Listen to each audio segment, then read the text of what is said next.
নমস্কার, সবিতা.M.S. লাইফস্টাইল পরিবার থেকে সবাইকে স্বাগত। আজ নিয়ে আসলাম শুধুমাত্র 1 কাপ আটা আর 1 কাপ গুঁড়ো দুধ দিয়ে এত সুন্দর সন্দেশ তৈরি করা যায়, না দেখলে তোমরা বুঝতেই পারবে না। চলো তাহলে দেখে নেওয়া যাক, স্কিপ না করে পুরো ভিডিওটি দেখার অনুরোধ রইল। প্রথমে ওভেনের উপরে ফ্রাই প্যান বসিয়ে দিয়ে দিচ্ছি 1 কাপ আটা, আর আমি কিন্তু শুকনো খোলাতেই কিন্তু ভেজে নিচ্ছি। এখানে ঘি বা তেল কিছুই ব্যবহার করতে হবে না, আর এইভাবে ভেজে নিলে আটার যে কাঁচা গন্ধ সেটা কিন্তু আর থাকবে না। এইভাবে গ্যাসের ফ্লেম লো টু মিডিয়ামে রেখেই কিন্তু ভেজে নিতে হবে। খেয়াল রাখতে হবে যাতে আটাটা লাল না হয়ে যায়।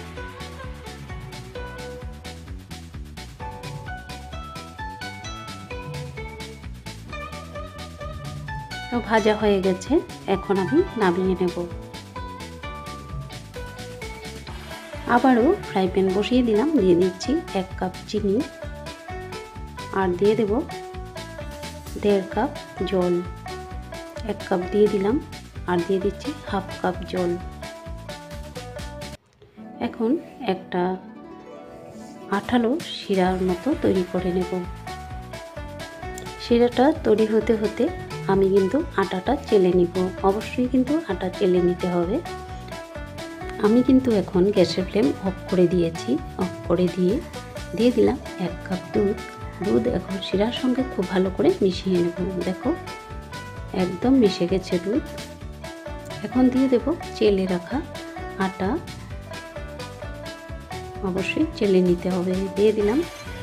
এখন দিয়ে দুধের সঙ্গে আটা খুব ভালো করে মিশিয়ে নেব। আমার গ্যাসের ফ্লেম কিন্তু একদম অফ করা আছে, আর গরম অবস্থাতেই কিন্তু এইভাবে মিশিয়ে নিতে হবে।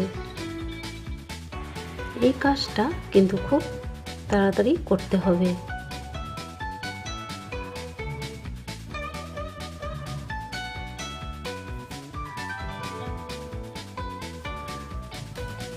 তো খুব ভালো করে মিশানো হয়ে গেছে। এখন আমি দিয়ে দিচ্ছি 2 টেবিল চামচ পরিমাণ ঘি দিয়ে দিলাম। আর অবশ্যই কিন্তু এখানে ঘি ব্যবহার করবে, তেল দিতে যাবে না, তাহলে কিন্তু ভালো হবে না। ঘি দিয়ে আবারও খুব ভালো করে মিশিয়ে নিচ্ছি। তোমরা চাইলে এখানে বাটারও ব্যবহার করতে পারো।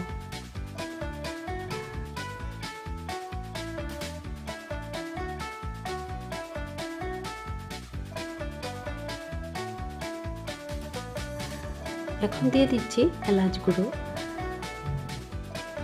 তাহলে সন্দেশের ফ্লেভারটা খুব সুন্দর হবে।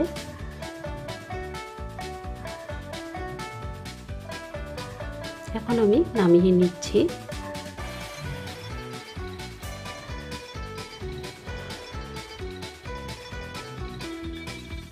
এখন ডোটাকে আবারও হাত দিয়ে এইভাবে ভালো করে মসৃণ করে নিচ্ছি। একটু গরম থাকা অবস্থাতেই কিন্তু সন্দেশগুলো করে নিতে হবে। দেখো এখানে একটা আমি সাজ নিয়েছি। এখন আমি সন্দেশের শেপ দিয়ে নেব।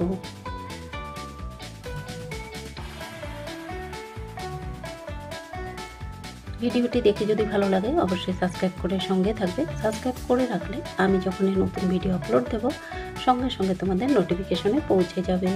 আর ছোট্ট করে একটা লাইক দেওয়ার অনুরোধ রইল। তোমাদের লাইকই কিন্তু আমার ভিডিও করার উৎসাহ বাড়ে।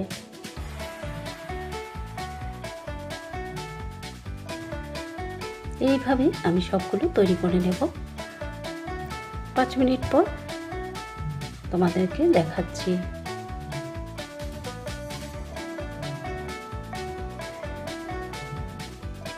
দেখো সবগুলো কিন্তু তৈরি করা হয়ে গেছে। কেমন হয়েছে অবশ্যই তোমরা কমেন্ট করে বলবে। পুরো ভিডিও জুড়ে সঙ্গে থাকার জন্য অসংখ্য ধন্যবাদ। তোমরা অবশ্যই বাড়িতে এইভাবে তৈরি করবে, আর সবাইকে একবার খাওয়ালে বারবার তোমাকে রিকোয়েস্ট করবে। তো আজকের মতো রাখছি, আবার আসবো নতুন একটি ভিডিওর সঙ্গে। সবাই খুব ভালো থেকো, সুস্থ থেকো। নমস্কার।